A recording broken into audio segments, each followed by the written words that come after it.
Hey everyone, it's Dalton. This is going to be my third spoken word video. And this one was inspired by a video that Kelsey Musmecki put on my Facebook, and I encourage you to go watch it. It's definitely an awesome video.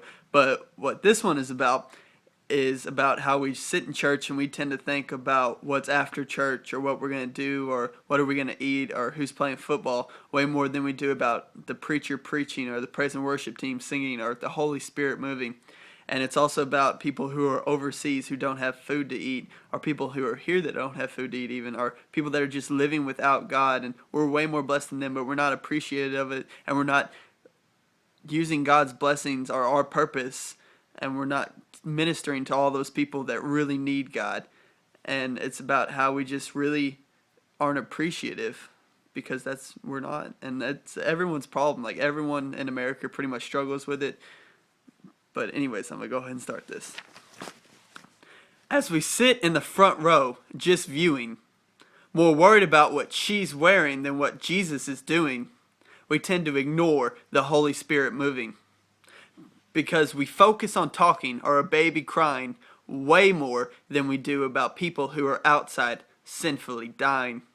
We'd rather sit in church and play pretend, even though we do the same as them every weekend. When our church and public lives are the same, we're doing our jobs. But as long as we fake it, all we're doing is wrong. Church isn't about the size of your congregation. What's important is how you're changing the nation.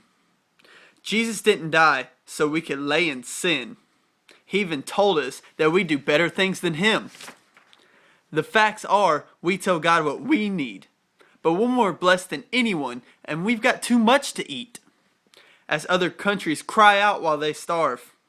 We drive around in our fancy new cars, and we think our problem is gas being high too.